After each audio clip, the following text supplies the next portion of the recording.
Arrestimi 17-vjeçares Kristiana Kula pak ditë më parë gjatë një auksionit të operatorit të shpërndarjes së energjisë elektrike dhe policisë së shtetit në Fusharës nuk ka kaluar në heshtje as për Partinë Demokratike të Shqipërisë. Një nga zëdhënësit e kësaj force politike përdori arrestimin e 17-vjeçares nga Fusharëzi për të akuzuar qeverinë për keq qeverisje.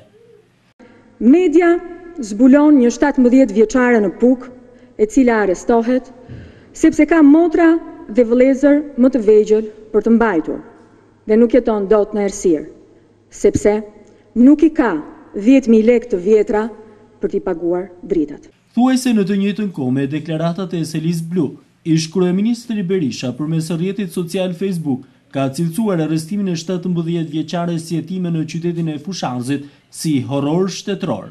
Ndër të tjera në statusin e gjatë të ish kryeministrit, arrestimi i jetimës cilësohet se ky është një akt skizoid, e i pa shpirt, sa vetë pa shpirtësia e Edvin Kristaq Ramës dhe shtetit të tij policor siç shkruan Berisha.